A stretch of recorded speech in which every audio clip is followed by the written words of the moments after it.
All, मैं आकाश धाकड़ आज आपसे एक महत्वपूर्ण टॉपिक पर बात कर रहा हूँ, सैनिक स्कूल और नवोदय विद्यालय के बारे में। तो मेरी सभी पेरेंट्स और जितने भी टीचर्स और अभिभावक हैं उनसे रिक्वेस्ट है कि इस वीडियो को बड़े ध्यानपूर्वक सुनें। मैं क्लास जो बच्चे 5th में आ चुके हैं, जो क्लास 6 के लिए एंट्रेंस एग्ज़ाम देंगे, चाहे वो सैनिक स्कूल का हो चाहे नवोदय विद्यालय का, उन दोनों एंट्रेंस एग्ज़ाम के बारे में, डेट के बारे में आपको इन्फॉर्म करना चाहता हूँ।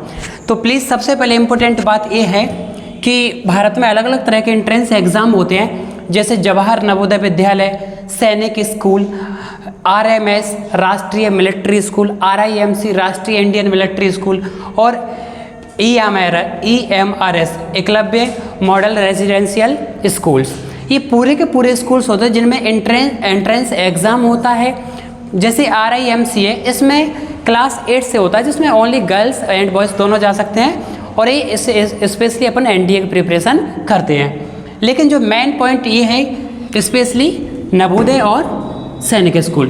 तो मैं नवोदय के बारे में बताना चाहता हूँ सबसे पहले कि जो बच्चे क्लास 5th में हैं इस बार, वो बड़े ध्यानपूर्वक सुनेंगे कि क्लास 5th का जो स्टूडेंट है जो नवोदय की इस बार एग्ज़ाम का फॉर्म भरेगा, उसकी लास्ट डेट 29 जुलाई 2025 29 जुलाई 2025 है। तो फॉर्म ज़रूर भरवा दे, भले बच्चा एग्ज़ाम दे या ना दे। दूसरी, इनका एग्ज़ाम इस बार पॉसिबिलिटी बताई जा रही दिसंबर या जनवरी के आसपास हो जाएगा। अब दूसरी बात, सैनिक स्कूल क्लास 5th के लिए सबसे बड़ा मुद्दा ये है कि सर क्या ओनली 5th क्लास का बच्चा दे सकता है? बिल्कुल। सैनिक स्कूल में दो चीज़ें हैं। जो बच्चा क्लास 6 में आ चुका है, यानी 5वीं क्लास पास कर ली है, वो 6वीं क्लास में, वो भी सैनिक स्कूल का एग्ज़ाम दे सकता है, बशर्ते उसकी डेट ऑफ बर्थ चेक करना पड़ेगा कि 1 अप्रैल से 31 मार्च के बीच में कितने साल का हो रहा है। तो अगर वो 10 से 12 साल के बीच में है तो वो एग्ज़ाम दे सकता है, 5th क्लास में भी और 6 में भी। लेकिन नवोदय विद्यालय में ऐसा नहीं है। नवोदय में अगर आपने 3rd में 4th में क्लास में अगर आपने नवोदय का फॉर्म भर दिया है, इट मीन्स आप दोबारा एलिजिबल नहीं हो। तो आपको बड़े केयरफुली भरना है और ये देखना है कि रूरल कैटेगरी है कि अर्बन कैटेगरी है। ये स्कूल का कैटेगरी चेक करना पड़ेगा कि उसका स्टेटस किसके लिए। भले ही वो शहर में चल रहा है, लेकिन स्टेटस कौन सा, रूरल वाला है कि अर्बन वाला है, ये स्कूल का थोड़ा पता कर ले फॉर्म भरने से पहले।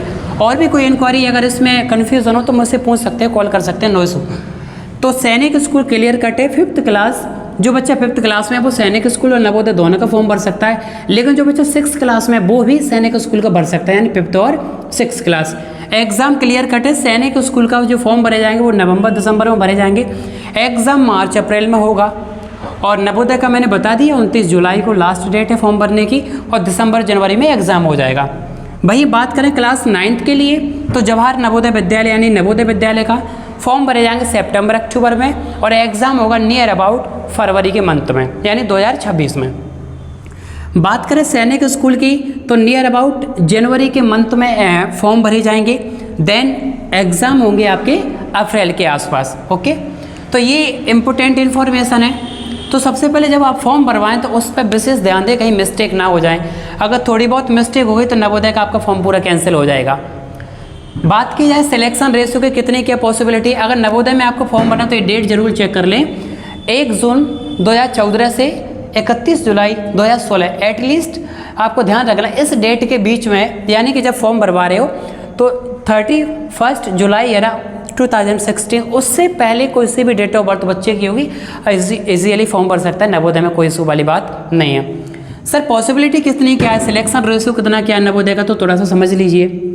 नवोदय का सिलेक्शन रेशियो है 1 या 2%। सिंपल शब्दों में बोलूँ तो एटलीस्ट 40 या 45 बच्चा जो एग्ज़ाम दे रहा है ओवरऑल में से, उसमें से रेशो निकाल करके 45 स्टूडेंट में से एटलीस्ट एक बच्चा सिलेक्ट होता है।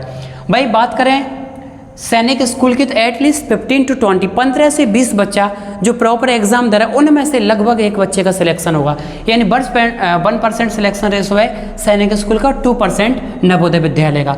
हालांकि जवाहर नवोदय विद्यालय टोटल भारत में 661 है, जिसमें से 653 अभी संचालित है, बाकी 661 रजिस्टर्ड है। सैनिक स्कूल ओल्ड 33 है, 17 न्यू बन चुके हैं। तो ओवरऑल को अगर जोड़ दिया जाए तो 8000 के समथिंग वैकेंसीज रहती हैं, पूरी सीट्स रहती हैं। और RMS राष्ट्रीय मिलिट्री स्कूल में कुल आपके 5 ही हैं पूरे भारत में, और इनकी सीट्स हैं 575।